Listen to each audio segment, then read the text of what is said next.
Pozdrav burazi, dobrodošli u novi video. Danas ćemo da razgovaramo o jednoj, po meni, relativno interesantnoj temi i radit ćemo drugačiji tip videa nego što inače radim na mome kanalu AnyTheGamer 3D, a to je komentari tip videa. Tako da jednostavno pričat ćemo o jednoj temi o kojoj ja mislim da se baš nekako specifično na ovom kanalu mora razgovarati u bilo kakvom tipu videa, a to je hejt koji Fortnite doživljava u zadnje vrijeme i generalno otkad postoji Chapter 2, znači od ove godine, Fortnite ima sve veći i veći hejt. Jednostavno i da, pričat ćemo o tome u današnjem videu, tako da obavezno bacite like, share i subscribe, pa hajde da krenemo. I da, jednostavno u današnjem videu da pričam o nekih 4 glavnih razloga koji bih ja smatrao uzrocima za to što Fortnite dobija sve više i više hejta još od početka Chaptera 2. Tako da prvi i nekako glavni razlog o kom treba više da se priča, a realno ne o tome baš malo ljudi priča, a to je nostalgija. Jednostavno ja mislim da svi znate šta je nostalgija, a to vam je znači kada se prisjećate nečega što ste radili za vrijeme starih dana i kontate kako je tada jednostavno bilo lijepo kad sam to i to radio.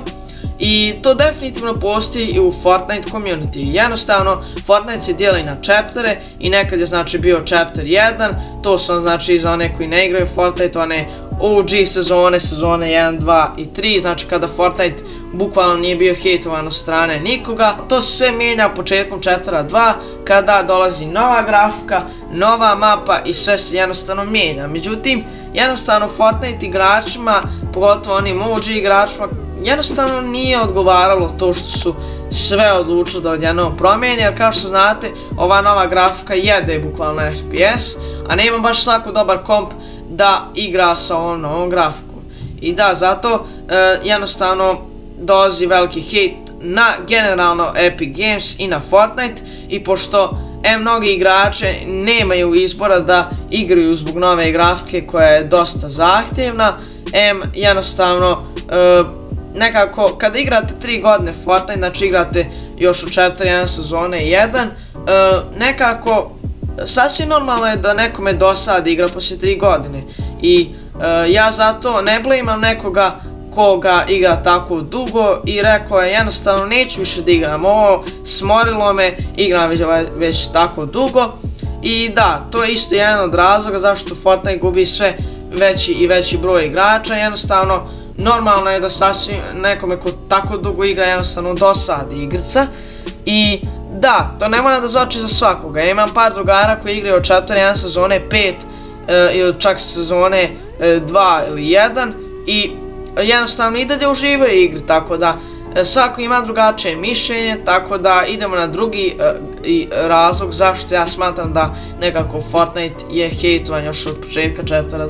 I da, druga stvar o kojoj bih volio da nekako pričam i koja je isto jedna od glavnih razloga što nekako čini Fortnite takvim kakav jeste, to jeste toksičan dječji community. Sad, moje mišljenje o tome je da je to definitivno u Fortnite community postoji. Jednostavno, i ja to ne podržavam naravno, ali opet to što je jedan kid izazivao nekog starijeg ili mlađeg od sebe, to ne znači da je čitav community takav. Jer u Fortnite community zaista ima neke nevjerovatne ljude što se tiče kreativnosti i videa koji postoje. Dobar primjer su jednostavno youtuberi koji snimaju Fortnite creative mape kako prave i zaista neke nevjerovatne mape, imaju ideje za mape, kao što sam primjer, ja sam vidio jednu kao FNAF mapu u Fortniteu, znači jako cool ideja i to zaista podržavam. I realno, ako jednostavno istina je da Fortnite community se prevladava djecom i ja smatram da je okej da bilo da je neko dijete ili da ima 20 godina, da sasvim je normalno i okej da neko igra neku igru. Jednostavno samo ne podržavam toksičnost, ali opet ako je neko to jednom uradio ne znači da su svi takvi u Fortnite community. I da, tome treba stati na kraj i prestati hejtati Fortnite zbog toga. I da, treći realno po meni isto jedan razlog u kom nemam nešto mnogo da pričam, zato što realno svako zna za to, a to jeste tryhard dio community koji je također u većem dijelu prevladavan djecom. Jednostavno, djeca koje glume streamere kao što su Mongraal, Ninja i takvi pro igrači koji jednostavno jako dobro igraju Fortnite i žele da budu kao oni. Kao što znate, nekada Fortnite u Chapter 1 bukvalno nije niko bio dobar, svi su bili botovi, niko nije znao gdje se nalazi jednostavno i niko nije znao koja je poenta uopšte buildanja. Međutim, to definitivno u današnje vrijeme nije tako, jer danas bukvalno svako zna da ga igra i nekako svi kao da se fokusiraju da ga igraju takmičarski i nekako nema više te želje da neku igra Fortnite, već da to radi samo zbog ranka, to je zbog divizije, a ne zato što mu se stalno igra i jednostavno to je nekako glavni razlog. Ljudima je dosadilo da gube stalno od istih ljudi koji su previše bolji, to je previše dobri od njih i da, to je jednostavno nekako glavni razlog, a sada idemo na četvrti razlog. I sljedeća stvar, ljudi, mislim da oko ovoga ćete se realno svi složiti, a to je jednostavno ogromna popularnost Fortnite. Jednostavno o čemu se radi? Bih igrao tipa još od Chapter 1 Fortnite i kad bi govorio a jes mi dosadio bla bla bla nekom mome prijatelju koji ga ne igra, on bi dijelio to mišljenje sa mnom zato što ga on nikada nije probao, pa smatra moje mišljenje pravilnim zato što sam ga ja igrao, pa konta on je sigurno u pravu.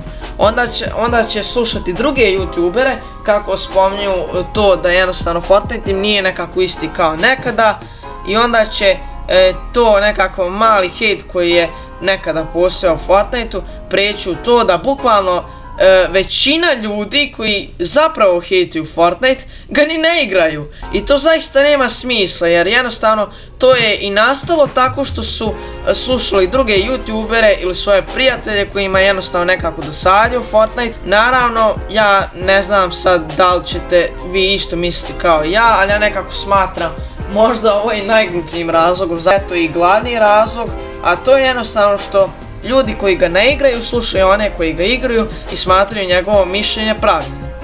I da, ljudi, to bi nekako bilo to od ovoga videa. Jednostavno želio sam da razgovaram na ovu temu zato što smatram da o ovome ima dosta za pričati i da, to bi bilo to od ovoga videa. Nadam se da ste uživali, ako jeste obavezno bacite like, share, subscribe i do sljedećeg videa, pozdrav!